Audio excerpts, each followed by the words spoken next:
Hussein, eternal life is the promise of most religions. What is eternal life like in Islam?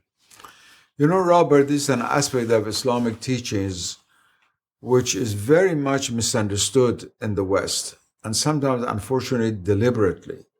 Because the Quran uses a very sensuous language to describe paradise.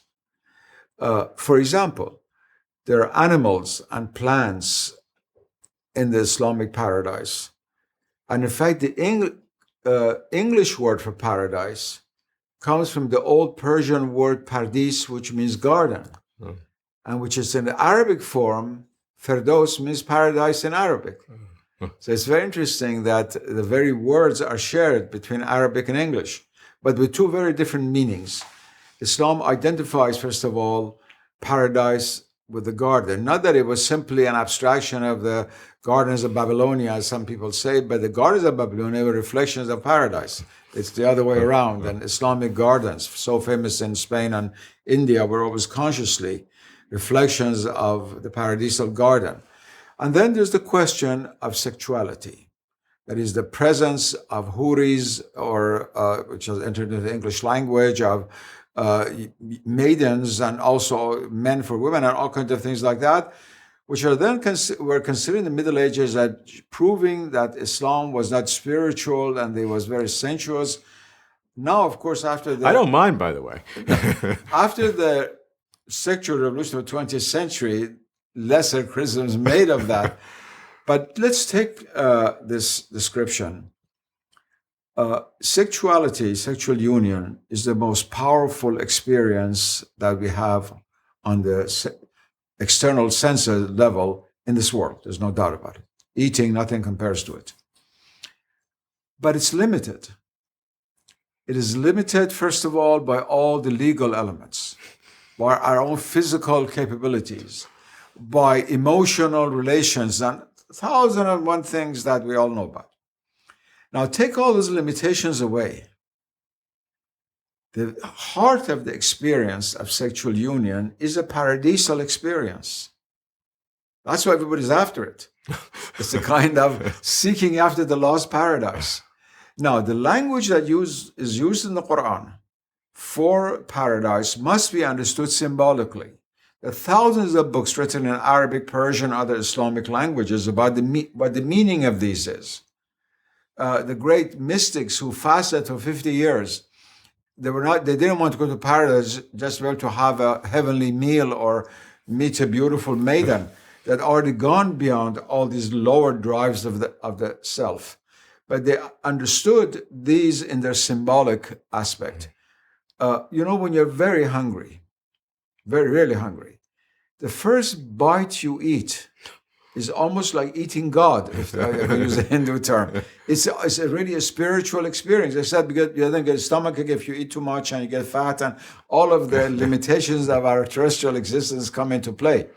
Now, these descriptions of paradise, which involve what's called ma'idah, that is the feast, the paradisal feast of fruit, paradisal fruit, and so forth and so on. And then, as I said, the sensual, sexual descriptions are not meant to simply lower the value of paradise, but to elevate it and to show that everything that's pleasurable in this world, everything that we enjoy, is really a reflection of a paradisal experience.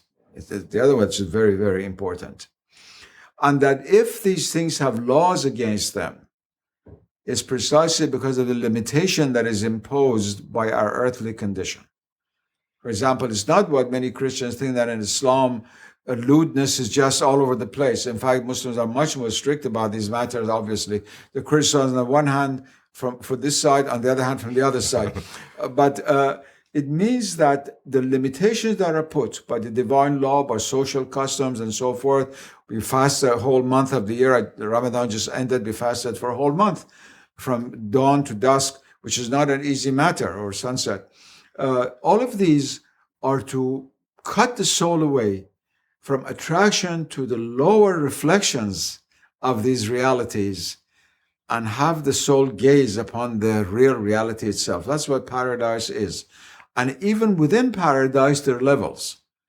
The Quran refers to that explicitly and is developed very fully by Ibn Arabi or the great Islamic mystics, the levels in paradise. The highest paradise is called the paradise of the gardener and not the garden.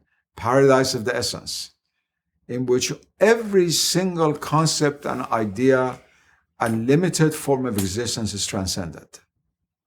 That is, even we are beyond the paradisal state in the ordinary sense. In the Islamic paradise, do we lose our personality and merge into some cosmic consciousness that some religions teach? First of all, it's really metacosmic consciousness. Secondly, it's a very difficult question to answer because there is a kind of swimming in the ocean of divinity and therefore being drowned in that ocean, but still retaining something of what we are. And it's this expression, very difficult to describe, that Meister Eckhart formulated this beautiful expression, fusion without confusion. And therefore, on the highest level, we go beyond the I-thou relationship. And therefore, we transcend what we usually identify as our I.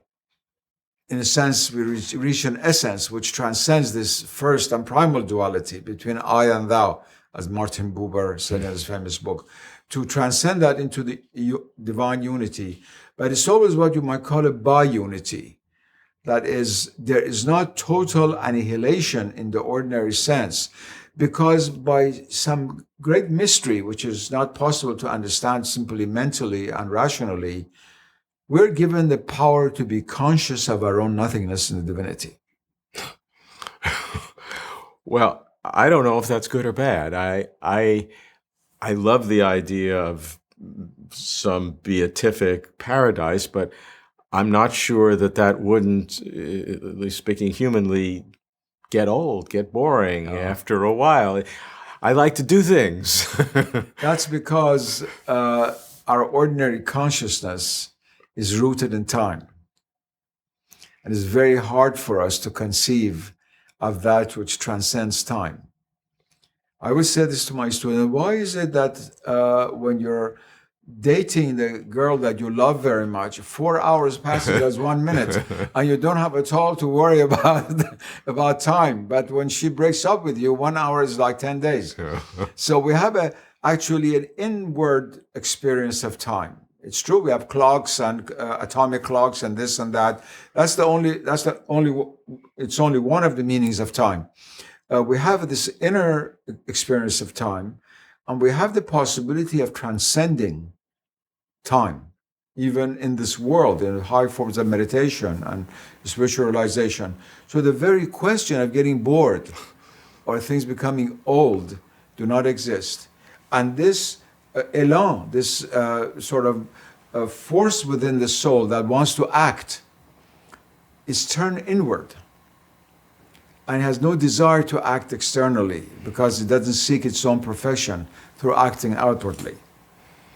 And so these criticisms that we make of the traditional descriptions of paradise, they are based on our lack of experience of those realities.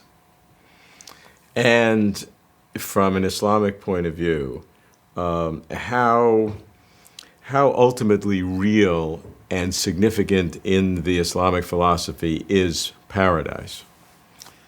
Ultimately, only the real is real. And that's what I call the unity of being, this very daring expression in Islamic metaphysics, which says there's only really one being, ultimately. Now, the paradises, as well as the purgatories and the hells and earth and all of the heavens in between, are relatively real. Ultimately, only the ultimate is real.